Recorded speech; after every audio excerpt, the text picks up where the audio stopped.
जय हिंद, वंदे मातरम। भैया आज हमारा वीडियो है प्रेशर, यानी प्रेशर का मतलब दिमाग के ऊपर प्रेशर। हर आदमी परेशान हो, हर आदमी के ऊपर प्रेशर पड़ेला और जे परिस्थिति से लड़ले के क्षमता रखेला, अंदर से मजबूत बनेला, वह जाके एक दिन महान बनेला।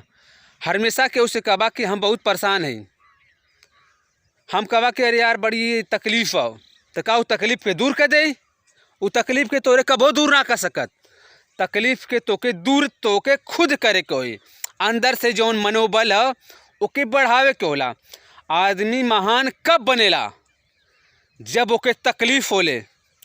राम जी पहले राम रहना, जब वो जंगल में तपस्या करके 14 साल का वनवास पूरा करके ही ना, तो वो भगवान बन गई ना। हमान जा के अंदर ई हो, हमान जा इंसान है।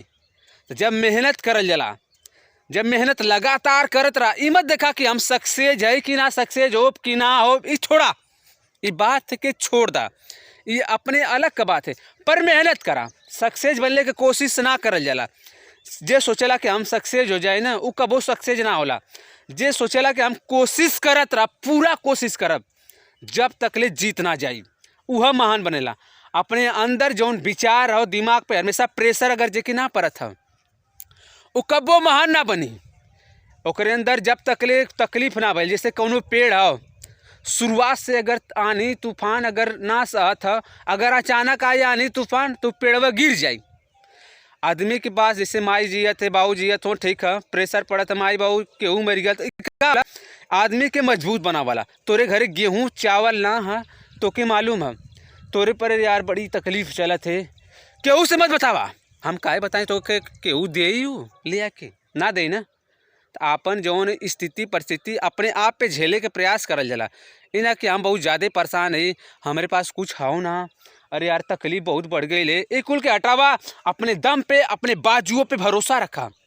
माँ बाप के भरोसा है ना कि हमारा लड़का कुछ जरूर करी, बाकी लड़का के भरोसा है कि हम तब माँ बाप बदे का करब, हम अपने खेल लड़की कोनो गर्लफ्रेंड बने ओकरे बदे हम करब, माँ बाप बदे का करबा कुछ ना। तो यह आदमी के विचार जौन धारा है कि हम बहुत परेशान है, हम बहुत तकलीफ में जीला, ये आदमी के कमज़ोर बना देले। बाकी समझ ला कि कमज़ोर ना बनत हो, तो अंदर से संकल्प करा कि परिस्थिति आवेले काहे बदे आवेले, ये आदमी के आगे बढ़ावेले। बतैली है ना कि राम जी पहले राम जी रहना, जब उनकर वनवास का टाइम भइल, जैसे वो कह सके ना कि हम वनवास ना जाए, पिताजी आप संकल्प ले लेवा तो आप जा सकेला। बाकी जे कि महान बने के रहेला ना, वो महान काम करेला, और जे कि बेकार बने के रहेला वो बेकार काम करेला। वो कह सकना तो ना कि हम ना जाए तो ही जा। जब वो ई बात अगर कह देता, अगर राम जी अगर वनवास ना जाता तो वो कैसे भगवान बन पाता। अगर तोके कुछ अलग करे के ओखा तो परिस्थिति से लड़े के होला। 14 साल वन में रहबा, तपस्या करबा, तब जाके महान बनबाना। यहाँ तो 4 दिन सोचिए मेहनत करिए, अरे यार अब हमसे लगत है कि अब हमसे पूरा ही मेहनत ना होई, अब हमें के छोड़ के कौनो भी काम करब।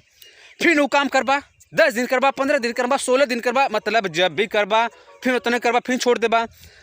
अगर कौनो भी टारगेट रखा तूफान की तरह, हमेशा बताइला जो तूफान में पलते हैं वो दुनिया बदलते हैं। दुनिया बदलने की कोशिश समझे तो तूफान में पड़ने का मतलब परिस्थिति जितना भी तो की तकलीफ होता है, दर्द होता है, महसूस होता, फेफड़ा लीवर किडनी फिडनी दुखा था, तो महान बना। कौनो भी लक्ष्य, कोई भी लक्ष्य मनुष्य के साहस से बड़ा नहीं, हारा वही जो लड़ा नहीं। अपने अंदर अपने आप से लड़ा जला, इना कि दूसरे से कितने तकलीफ हो जाए। केहू से मत बतावा कि हम बहुत परेशान हिला, का तो के लिए खाना पीना पहुँचाई का काहे कि हम बताई, हम चुपचाप जियत रहा, कितनों तकलीफ हो बस। और वीडियो अच्छा लगी तो जय हिंद जरूर लिखिया। जय हिंद लिखबा तो हम पढ़ीला तो देहिया दम हननाले किया भाई विदेश भक्ति जिंदा है। ये वीरन का धरती गाजीपुर है, बागी बलिया उत्तर प्रदेश।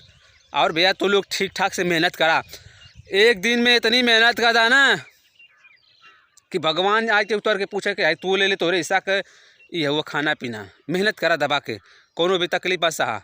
अरे कोनो भी तकलीफ से डरा मत, तकलीफ कितना आई मुआवत दे ना, अगर मुआवजे तो का करबा, तब वो तो महान बने के पड़ी।